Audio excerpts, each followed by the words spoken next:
Selamat berjumpa kembali dengan saya pada pembelajaran matematika. Assalamualaikum warahmatullahi wabarakatuh. Salam sejahtera untuk kita semua. Om Swastiastu, salam kebajikan, namo buddhaya sebagai salam pertemuan kita. Masih tetap bersama saya belajar dari rumah di masa pandemi COVID-19 ini.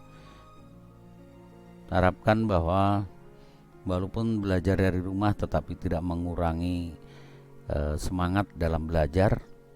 Tentunya banyak cara untuk menempuh ilmu walaupun kita sampai saat ini belum bisa bertatap muka. Pada kesempatan kali ini saya akan lanjutkan dengan materi yang berkaitan dengan bilangan pecahan. Ya, jadi kita ketemu lagi. Bilangan yang kita sudah bahas pada video sebelumnya yaitu tentang bilangan bulat, dan pada kesempatan kali ini saya akan bawakan tentang materi yang berkaitan dengan bilangan pecahan. Apa itu bilangan pecahan? Bilangan pecahan tidak lain adalah sebuah bilangan atau sering dikenal dengan sebutan lain bilangan rasional. Ya, hati-hati, ada rasional, ada real ya. Bilangan pecahan adalah bilangan rasional yang disingkat dengan chi untuk selanjutnya. Adalah merupakan bilangan yang dapat dinyatakan dalam bentuk A per B dengan syaratnya apa? Syaratnya adalah B tidak boleh dengan 0. Jadi B tidak boleh sama dengan 0. Kenapa? Emang ada apa? Kenapa tidak boleh? Berarti ada apa kan gitu. Ya, ingat kembali bahwa sebuah bilangan jika dibagi dengan bilangan 0 maka hasilnya tidak didefinisikan, tidak ada jawaban.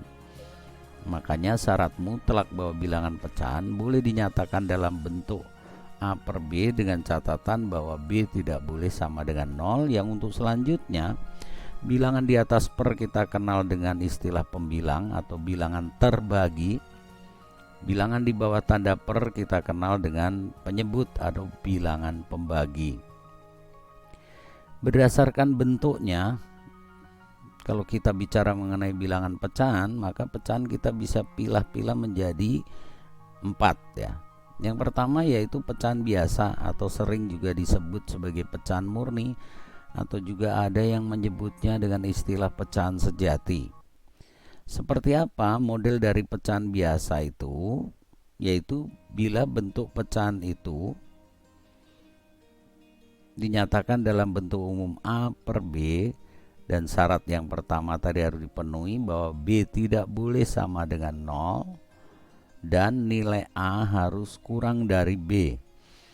Jadi nilai pembilangnya harus lebih kecil dari nilai penyebutnya. Maka jika bentuk yang demikian, maka kita kenal bahwa bentuk pecahan itu adalah bentuk pecahan biasa. Kita ambil contoh 2 per 3, 5 per 7, 1 per 6. Maka dari contoh ini pembilangnya bernilai lebih kecil dari penyebutnya. 2 lebih kecil dari 3, 5 lebih kecil dari 7, 1 lebih kecil dari 6. Yang kedua dikenal dengan istilah pecahan campuran. Kenapa dikatakan pecahan campuran? Karena di dalam bentuk pecahan itu ada bagian bulatnya dan ada bagian pecahnya. Kapan pecahan biasa dapat dinyatakan dalam bentuk pecahan campuran? Apabila pembilangnya lebih besar dari penyebut gitu ya. Jadi pembilangnya lebih besar dari penyebut nilainya ini. A ini kan pembilang ya, lebih besar dari penyebut, barulah bisa diubah ke dalam bentuk pecahan campuran. Dalam bentuk umum pecahan campuran kita nyatakan dalam bentuk A B per C. A ini bagian bulatnya, B per C ini bagian pecahnya. Jadi gabungan antara bulat dan pecah. Makanya dikatakan bahwa bilangan ini adalah pecahan campuran. Pak Guru kasih contoh yaitu 2 per 3, 6 5 per 7, 3 1 per 6. Ini contoh dari pecahan campuran. Jadi 2 ini bagian bulatnya 2/3 pecahnya, 6 bulatnya 5/7 pecahnya, 3 bagian bulatnya 1/6 bagian pecahnya. Bagaimana sekarang kalau kalian diminta atau ketemu soal untuk mengubah bentuk pecahan campuran, diminta ke bentuk pecahan biasa, gitu kan? Kalau dari pecahan biasa ke pecahan campuran tidak semuanya bisa, gitu ya. Sekali lagi, dari pecahan biasa tidak semuanya bisa diubah ke bentuk pecahan biasa, tapi semua bentuk pecahan campuran bisa diubah ke dalam bentuk pecahan biasa. Pak Guru ulang sekali lagi, tidak semua pecahan biasa bisa diubah ke dalam bentuk pecahan campuran, tetapi semua bentuk pecahan campuran bisa diubah ke bentuk pecahan biasa. Kenapa demikian? Karena pecahan biasa pembilangnya lebih kecil dari penyebut, sehingga tidak bisa kita ubah bentuknya menjadi pecahan campuran. Itu. Bagaimana caranya? Caranya untuk mengubah bentuk pecahan campuran ke dalam bentuk pecahan biasa secara umum kalian bisa lihat di sini. Ya. Jadi A, B per C, maka kita dapatkan bahwa jika kita ingin mengubah ke bentuk campuran tadi ke bentuk pecahan biasa, maka bulat dikalikan penyebut. Jadi bulat dikalikan penyebut, arahnya ini dikali per, gitu ya,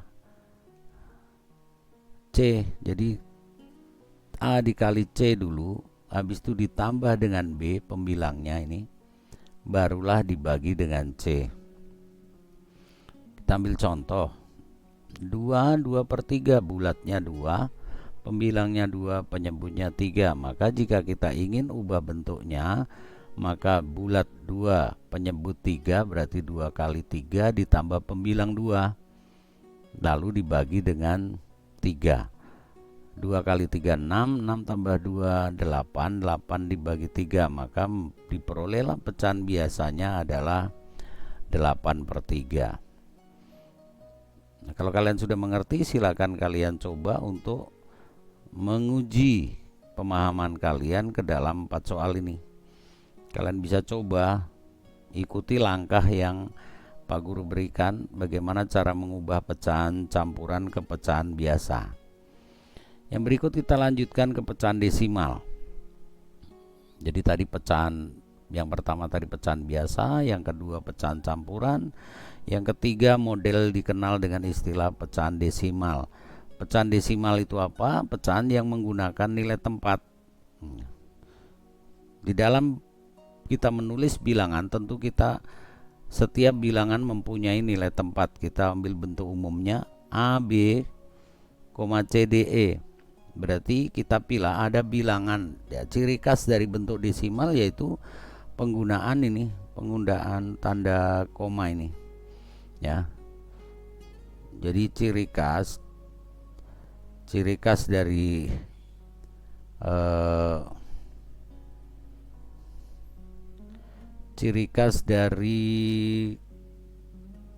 bilangan pecahan desimal yaitu adanya koma ini, pemisah antara ada bilangan di depan koma dan ada yang di belakang koma. Itu.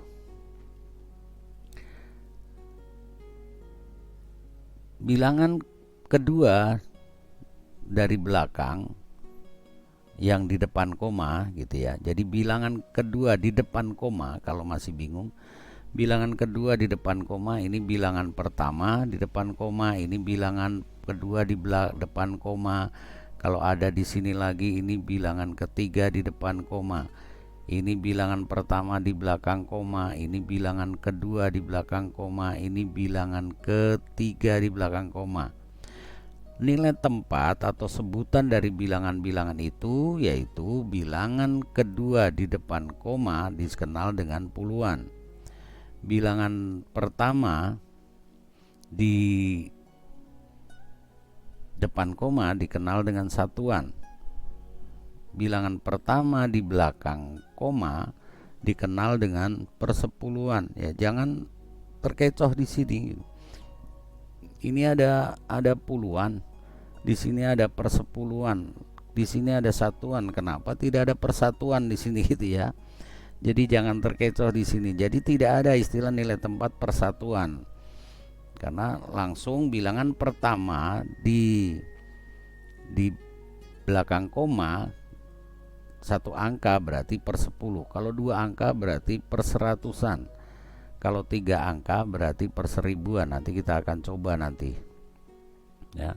Sekali lagi, Pak Guru ulang, bilangan pertama di depan koma dikenal sebagai sebutan satuan, bilangan kedua di depan koma puluhan, bilangan ketiga di depan koma ratusan.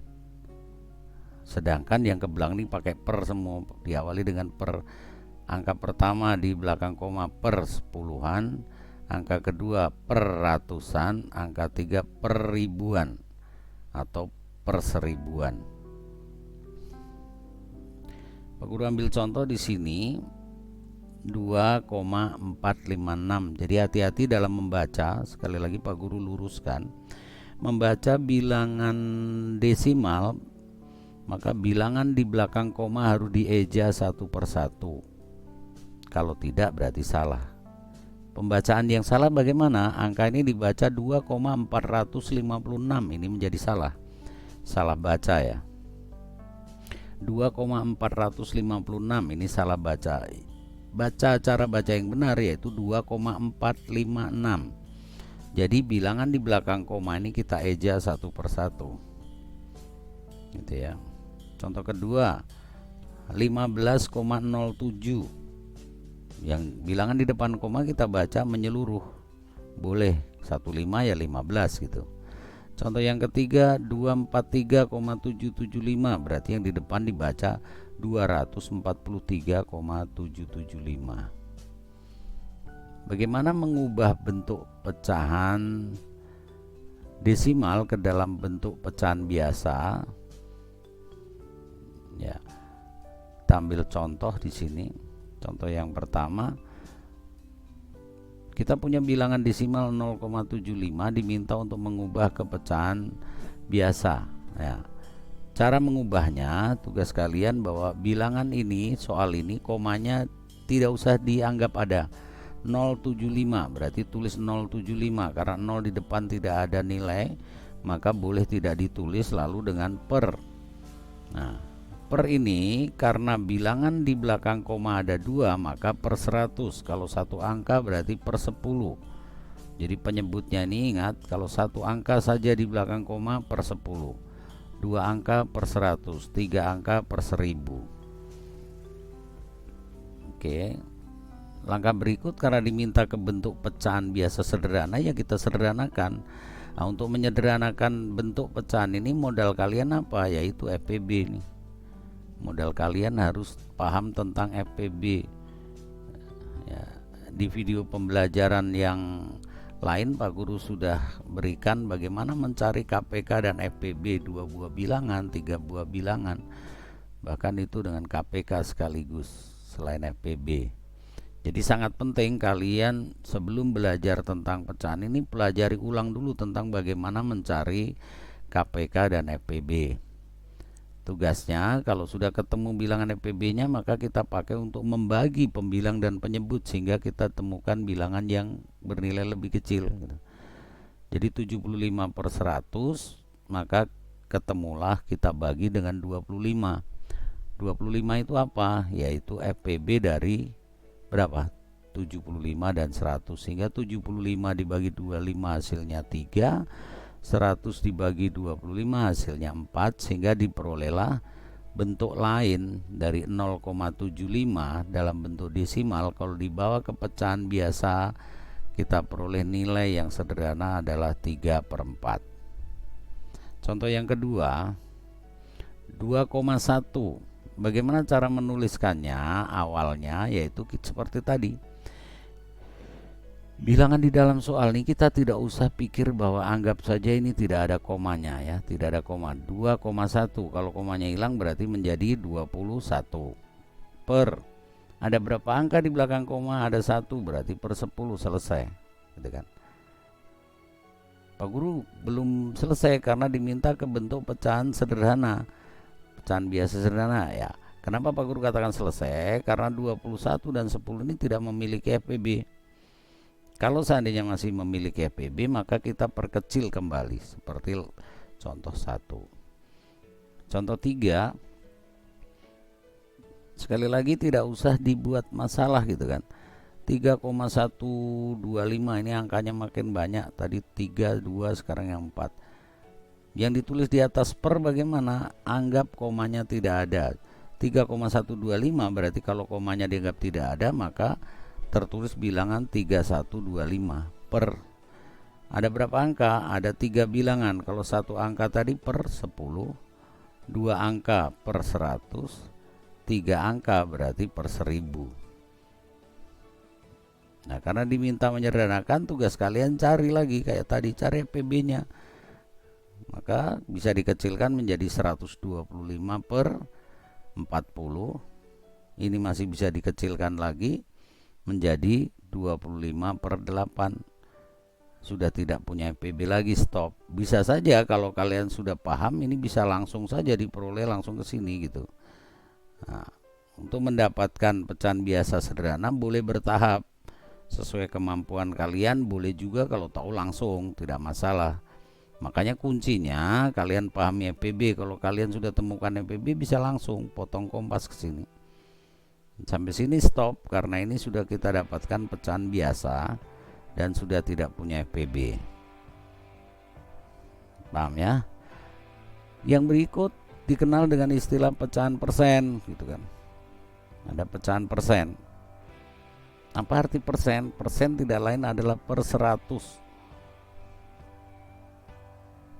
Ya, jadi selalu penyebutnya 100. Berapapun bilangannya, penyebutnya harus 100, maka itu dikenal sebagai persen. Bagaimana mengubah bentuk persen ke dalam bentuk pecahan biasa? Ya, contohnya kita punya bilangan 40%.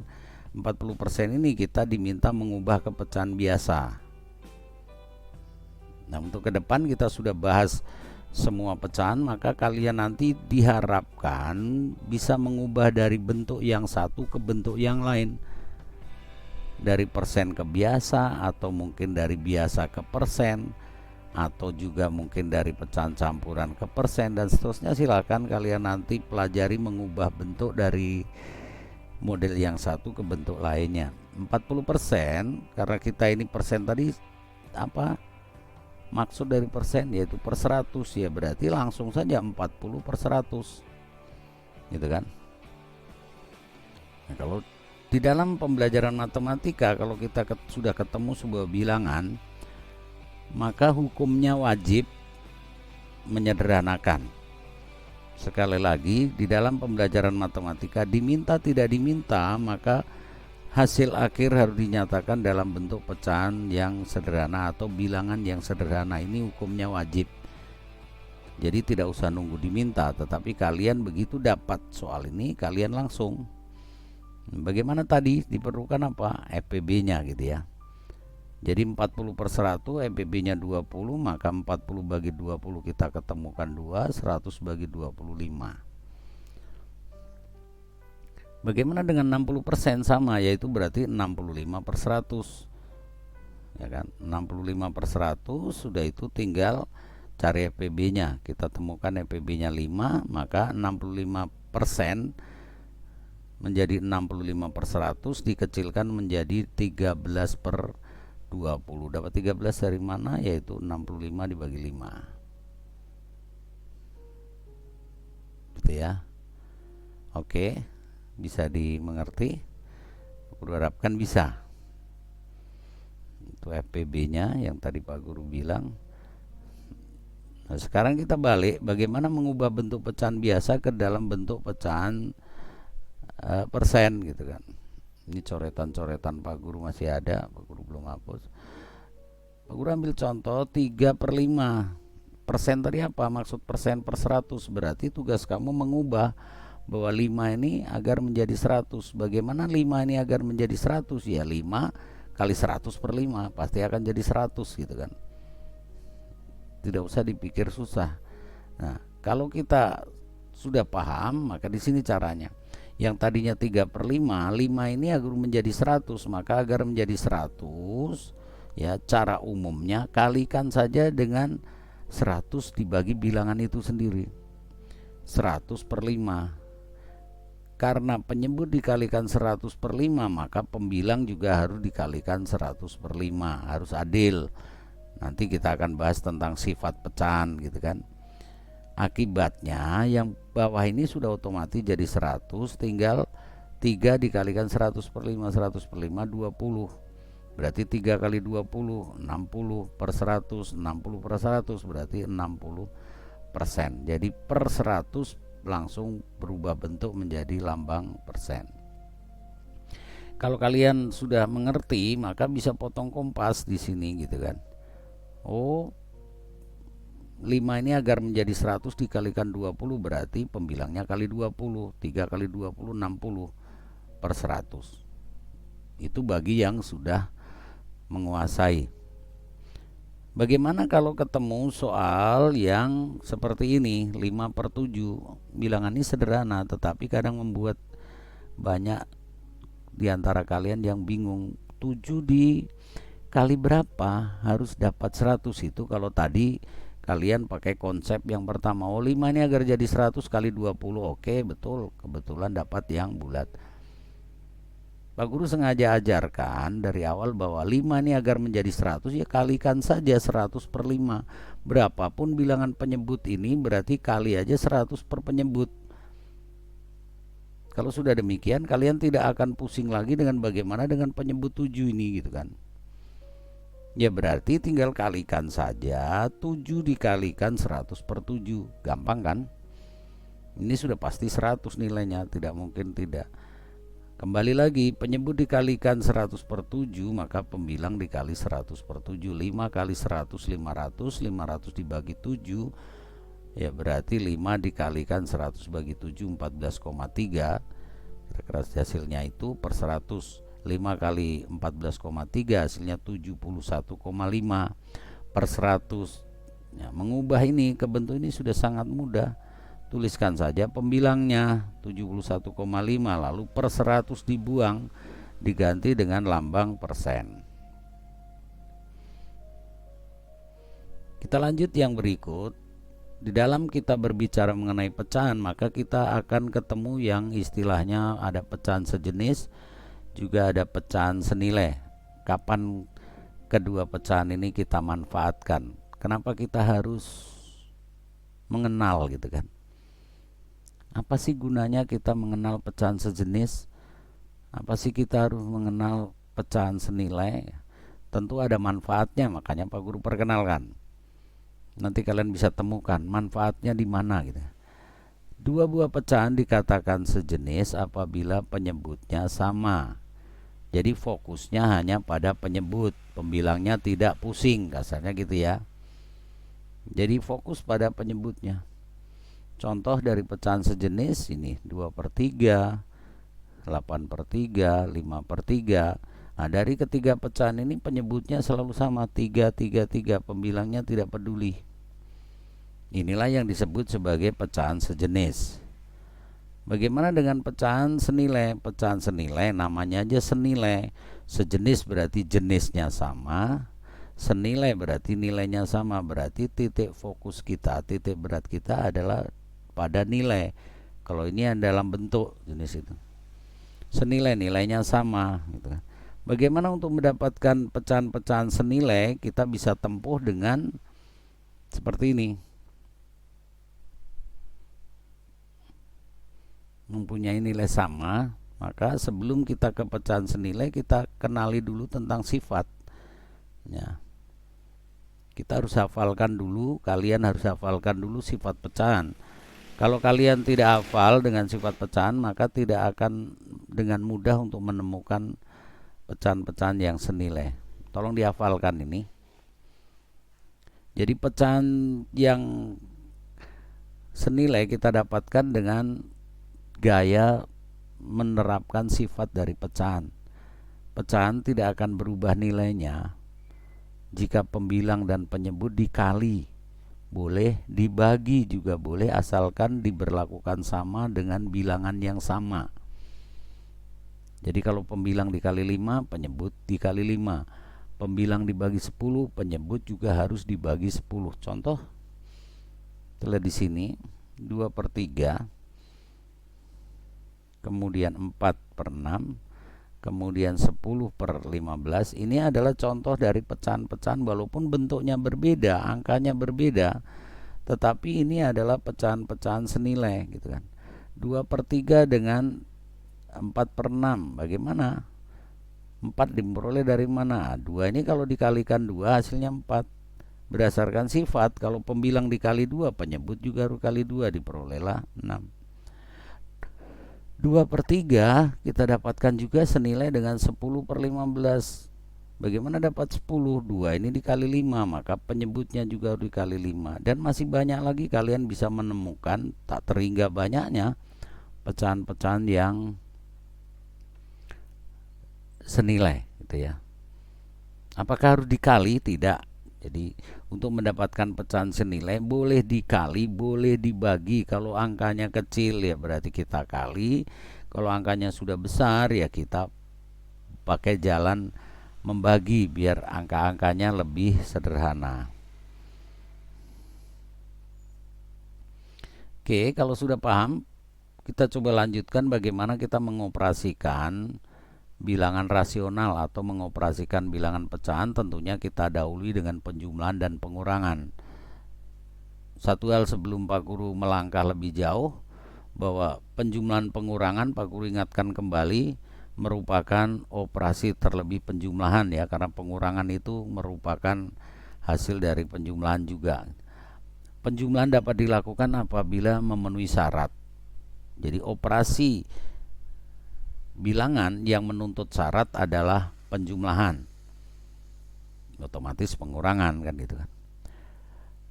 Apa syarat yang harus dipenuhi? Yaitu syaratnya harus sejenis. Nah, tadi kita sudah mengenal pecahan sejenis. Disinilah manfaatnya.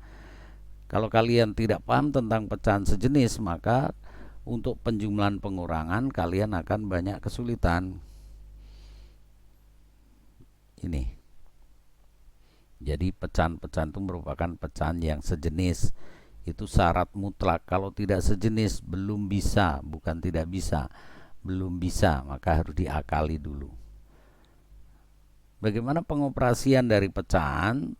Kita bisa tulis bentuknya seperti ini. Bentuk umumnya A per B plus minus ya. Jadi A per B plus minus maksudnya apa? Boleh ditambah, boleh dikurang dengan C per B. Pecahan yang pertama penyebutnya B, pecahan kedua penyebutnya B. Berarti karena penyebutnya sudah sama maka dikatakan sejenis. Kalau sudah sejenis maka tugas kalian hanya tinggal menjumlahkan pembilangnya. Pembilang pertama, pembilang kedua. Kalau tambah ya ditambah, kalau kurang ya dikurang, penyebutnya tinggal ikut per B. Bisa ya? Pak Guru harapkan sudah bisa gitu. Apabila pada penjumlahan pengurangan bilangan pecahan melibatkan pecahan-pecahan yang tidak sejenis, maka pecahan-pecahan tersebut harus disamakan dulu penyebutnya. Nah, penyamaan penyebut, maka tugas kalian harus dicari dulu. Modal kalian apa? Masih ingat? Ya, modal kalian tidak lain adalah KPK. Maka ingat kembali, sebelum belajar pecahan, alangkah baiknya kalian pelajari dulu. Sebagai materi prasyarat adalah kalian bisa mencari KPK dan EPB. Untuk EPB tadi menyederhanakan pecahan, KPK kita untuk mencari pecahan-pecahan yang sejenis. Oke, kita ambil contoh. Sederhanakanlah bentuk pecahan-pecahan berikut. Contoh yang pertama, 2/5 ditambah 1/5. Oke, penyebutnya sudah sama. Karena penyebutnya sudah sama, tidak usah dipusingkan. Apa yang harus kalian kerjakan? Tinggal menjumlahkan pembilangnya. 2 tambah 1, 3, penyebutnya 5, ya berarti 3/5. Yang berikut, contoh kedua, 3/5 ditambah 2/7. Ya, ini kasus seperti ini yang membutuhkan pemikiran lebih jeli. Karena apa? Karena penyebutnya tidak sama. Tugas kalian menyamakan penyebut. Bagaimana cara menyamakan penyebut? Sekali lagi, modal kalian adalah mencari KPK. KPK dari 5 dan 7, gitu kan. Berapa KPK 5 dan 7? Masih ingat? Ya, 35. Ya, kita samakan. Yang tadinya penyebut 5 menjadi 35. Dari mana angka 21? Dari sifat, gitu. Makanya tadi Pak Guru katakan bahwa sangat penting kalian hafal sifat. 5 agar mendapat hasil 35 harus diapakan? Dikali dengan 7. Begitu kan? Karena penyebut dikali 7, maka pembilang dikali 7. 3 kali 7 21. Cocok. 3/5 ini senilai dengan 21/35. Jadi ini pecahan senilai. 2/7, 7 menjadi 35, dikali berapa? Dikali 5, maka pembilangnya juga dikali 5. 2 kali 5 10. 2/7 senilai dengan 10/35. 21/35 dengan 10/35, ini pecahan yang sejenis. Kalau sudah sejenis tinggal lanjutkan, kita jumlahkan saja. Itu hasilnya. Hasilnya berapa? Ya, 21 tambah 10/35 atau 31/35. Itu yang dikenal dalam istilah menyamakan penyebut. Untuk menyamakan penyebut, modal kalian apa tadi? Masih ingat? KPK, kelipatan persekutuan terkecil. Oke, kalau sudah mengerti, kalian bisa terapkan di dalam latihan soal ini. Ya. Untuk penjumlahan pengurangan, ini yang Pak Guru buat untuk ada pecahan biasa, ada pecahan campurannya, ada penjumlahan, ada pengurangan, gitu ya. Nah, untuk mulai H ini penyebutnya sudah beda. Bagaimana cara kerjanya, gitu ya. Pak Guru ajarkan dulu, Pak Guru beritahu cara kerja. Kalau kalian temukan soal dalam bentuk pecahan campuran, maka tugas kalian agar mempermudah diubah dulu semua ke pecahan biasa. Kalau sudah ke pecahan biasa, ini contoh soal D, E, G ya, F-nya hilang ya. D, E, G ini pecahan campuran sampai H, maka tugas kalian ubah dulu masing-masing ke pecahan biasa, baru dioperasikan, biar tidak mempersulit kalian. Kemudian untuk soal I, ini dalam bentuk pecahan apa? Pecahan desimal. Masih ingat di pelajaran SD, pada saat kita menjumlahkan pecahan desimal maka harus diluruskan nilai tempat. Puluhan diluruskan dengan puluhan, dibuat bersusun agar mudah ya, atas bawah, persepuluhan lurus persepuluhan. Lalu bilangan di belakang koma, kalau biar tidak bingung disamakan. Jika ada yang kurang ditambahi 0 di belakang. Contohnya di sini kan gitu. Kalau masih bingung, tapi kalau tidak bingung ya tidak masalah. Di sini 2 angka di belakang koma, di sini 3 angka di belakang koma. Harus ikut yang banyak. 3 berarti biar 3 tambahi 0. Jadi 0,350.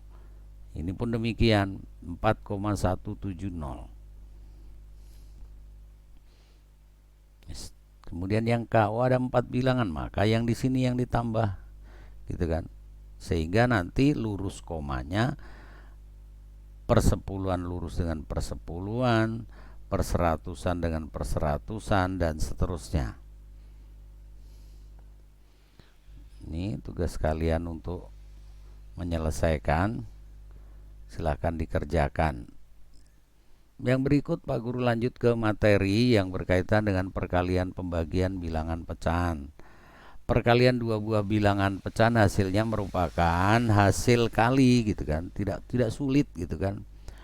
Pada saat kalian mengalikan, tinggal kalikan aja pembilang kali pembilang, penyebut kali penyebut, selesai, gitu kan. Secara umum dapat dituliskan jika A per B dikalikan C per D, ya, pembilangnya di sini A, di sini C, di sini penyebutnya B, di sini D, maka untuk mendapatkan hasil tidak usah pikir susah. Jadi atas kali atas, bawah kali bawah, A kali C, hasilnya AC, ini secara umum jadi A dengan C, B, D boleh diganti angka sembarang, penyebut kali penyebut gitu kan. Aku ambil contoh di sini. 5/7 dikalikan dengan 4/7 berarti ya dikalikan saja 5 dikali 4, 7 kali 7, sehingga diperoleh 20/49. Contoh kedua, 2/3 dikali 3/5, pembilangnya 2 dengan 3 kalikan hasilnya 6, penyebutnya 3 dan 5 kalikan ketemulah 15, maka masih bisa sederhanakan ini kan. Jadi diminta tidak diminta ketemu bilangan selagi masih bisa disederhanakan, jangan berhenti dulu, lanjutkan dulu sehingga hasilnya maksimal 2/5. Pembagian dua buah bilangan pecahan diubah menjadi operasi perkalian balik gitu kan. Ini kata kuncinya. Jadi pembagian biar kalian tidak sulit, maka kalian ubah menjadi perkalian balik. Nah, disinilah kuncinya. Nanti kalian harus mengenal dulu istilah kebalikan. Pada materi yang lalu kalian sudah mengenal istilah lawan. Masih ingat? Lawan berarti negatif lawannya positif. Min 2 lawannya berapa? Min 2 lawannya 2. Sedangkan sekarang untuk modal pembagian pecahan ini kalian harus tahu dulu kebalikan. Nah, karena apa? Karena dibutuhkan untuk perkalian balik. Berarti pengalinya kita balik gitu kan. Kita buat secara umum, jika A per B dibagi dengan C per D, ini pembagian, ya kan? Biar kalian tidak susah, maka pembagian ini diubah menjadi perkalian, gitu kan? Bilangan yang dibagi tetap A per B, ya kita tuliskan ulang A per B. Bagi kita ganti menjadi kali, ini kan? Jadi yang tadinya bagi kita ubah menjadi kali. Lalu yang membagi inilah yang kita balik. Nah, kebalikan berarti atas jadi bawah, bawah jadi atas, pembilang jadi penyebut, penyebut jadi pembilang. Itulah namanya kebalikan. Berarti yang tadinya C per D dibalik menjadi D per C. Berarti yang tadinya pembagian sekarang sudah berubah menjadi perkalian. Kalau sudah jadi perkalian, bagaimana langkah selanjutnya? Ya seperti sebelumnya, tinggal pembilang kali pembilang, A kali D hasilnya AD, B kali C hasilnya BC. Ini pola umum, ini tolong dihafalkan sehingga kalian nanti tidak mendapat kesulitan. Ambil contoh, sederhanakan bentuk pecahan berikut. 3/5 dibagi dengan 4/7. Caranya bagaimana? Yang depan tetap gitu, kita tulis tetap.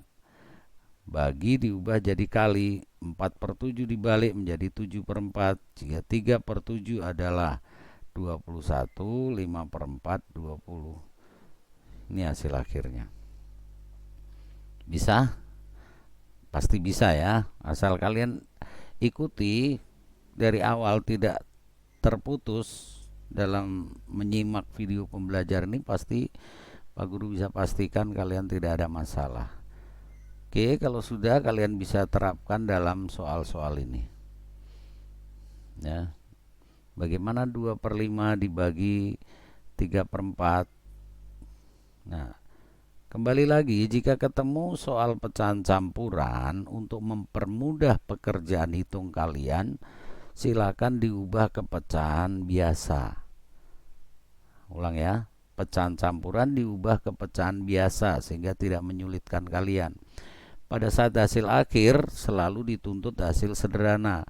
Dalam bentuk apa? Boleh pecahan apapun ada. Ada biasa, ada murni, ada desimal, ada pecahan campuran, ada persen. Terserah sesuai dengan permintaan soal. Jadi kalian bisa berkreasi sendiri. Kalau di soal tidak menentukan harus pakai gaya apa gitu kan. Kalau sudah paham mengenai operasi bilangan, Pak Guru kenalkan bagian dari bentuk pecahan. Maka di dalam sains, ilmu pengetahuan, kita kenal ada istilah notasi ilmiah gitu ya. notasi ilmiah, terutama ini banyak dipakai dalam pelajaran IPA. Notasi ilmiah tidak lain adalah merupakan bentuk baku dari bilangan. Bentuk baku bilangan adalah merupakan penulisan bilangan yang pada umumnya untuk mempersingkat penulisan. Berdasarkan bentuknya, bentuk baku dibedakan menjadi dua. Kita kelompokkan menjadi dua. Bagaimana pengelompokannya itu? Perhatikan di sini. Kita mengenal ya bentuk baku bilangan. Dasar kita bilangan untuk kita buat bentuk bakunya adalah bilangan cacah ya. Berarti mulai dari 0, 1, 2, kita tidak berpikir pada bilangan negatif. Jadi kita berpikir bilangan cacah, berarti mulai dari 0, 1, 2 dan seterusnya. Dari bilangan-bilangan itu kita buat dua kelompok, yaitu kelompok yang pertama di mana bilangan itu ada di antara 0 dan 1 gitu. Jadi bilangan ini lebih besar dari 0 tetapi lebih kecil dari 1. Ini kelompok yang satunya. Jadi bilangan-bilangan yang terletak di antara 0 dan 1. Jika dinyatakan dalam bentuk umumnya A kali 10 pangkat min N. Oke, jadi bilangan itu kita buat menjadi 3 bagian nanti. Gitu ya. Katakanlah kalau ini ada garis bilangan. Ini ada garis bilangan, ini 0. Ini 0, ini 1, ini 10. Maka kita bagi menjadi 3 kelompok. Gitu ya. Inilah yang dimaksud dengan nilai A. Ini adalah bilangan kelompok kecil. Ya, kelompok yang bilangan antara 0 dan 1, dan yang bentuk baku kedua nanti bilangan yang lebih besar dari 10. Nah, berarti kita harus mengenal betul bagaimana ciri khas antara bilangan yang ada di antara 0 dan 1, antara 1 dan 10, dan lebih besar dari 10, terlebih dalam bentuk bilangan desimal. Makanya sebelum ke bentuk baku, kalian sudah diajarkan ke bentuk desimal dulu, gitu ya. A inilah di sini, inilah nilai A. Oke, biar lebih lancar nanti kita coba ya. Itu kelompoknya. Jadi A inilah bilangan-bilangan yang ada di antara 1 dan 10. Makanya tadi ini Pak Guru buat cakarannya. Kita ambil contoh nih ya. Nyatakanlah bilangan-bilangan berikut dalam bentuk baku. Oke, kita ketemu bilangan contoh soal ini 0,12345. Oke, sebelum ke sini kalian coba kenali dulu bagaimanakah ciri bilangan desimal yang lebih kecil dari 1 tapi lebih besar dari 0. Cirinya apa? Nah, ciri bilangan yang kelompok 1, katakanlah ini kelompok 1 yang tadi ini yang Pak Guru buat, ini kelompok 2, ini kelompok 3. Kelompok 1 adalah antara 0 dan 1, kelompok 2 1 dan 10, kelompok 3 adalah lebih besar dari 10. Kelompok 1 antara 0 dan 1. Bagaimanakah ciri bilangan yang lebih besar dari 0 tetapi lebih kecil dari 1? Maka bilangan itu selalu 0, gitu ya. Jadi untuk kelompok 1 ini akan selalu 0, sedangkan kelompok kedua ini akan selalu sebuah bilangan di depan koma dan bukan 0, gitu ya. Sekali lagi, bilangan di kelompok kedua ini adalah satu angka di depan koma dan bukan 0. Karena kalau satu angka di depan koma dan itu nilainya 0 ada di kelompok 1. Sedangkan kelompok ketiga ini adalah bilangan yang di depan koma di sini ini lebih dari 1 bilangan gitu. Terserah, boleh 2, boleh 3 gitu. Yang belakang ini tidak jadi masalah. Bisa ya. Sekarang lihat dari contoh sini 0,12345 ada di mana kelompok ini? Ada di kelompok yang kecil. Karena apa? Karena di depan koma nilainya 0. Nah, tugas kalian menggeser koma ini, kita geser sedemikian rupa sampai ketemu kelompok kedua. Kelompok kedua tadi bagaimana? Angka di depan koma hanya satu angka dan bukan 0. Nah, ini maju atau mundur? Kalau maju ke sana, mundur ke sana. Maka kita undurkan, mundur 1. Kalau komanya ini mundur 1, maka di depan koma ada angka berapa? 1 koma, berarti sudah memenuhi syarat sebagai nilai A. Inilah nilai A-nya ya. 1 koma berarti penulisan kita selanjutnya ya ini 1,2345 dikali 10 berpangkat ini min n. N ini berapa? Besarnya n ini adalah tergantung mundurnya koma. Kalau kalian mundurnya 1 kali saja melangkahi 1 angka, berarti di sini negatif 1. Kalau di melangkahi 2 bilangan komanya ada di sini, berarti nanti harus negatif 2 dan seterusnya. Oke, contoh yang kedua ini dengan pola yang tadi. Oke, kita lihat dulu. Kita berapa kali mundur? Mundur 1 sudah ketemu angka di depan koma bukan 0? Belum. Mundur 2 masih ketemu 0 lagi, belum lagi, berarti mundur 3. Ingat, kita mundur berapa? 3. Mundur 3 ketemu 6,54. Karena mundur 3 berarti di sini min 3. Gitu ya. Mudah kan untuk penulisannya? Pak Guru ulang sekali lagi. Jadi 0,00 0654 berarti kita mundur 1 2 3. Makanya di sini negatif 3. Mundur 3 maka komanya ada di sini letaknya. Kalau komanya di sini maka bilangannya 6,54.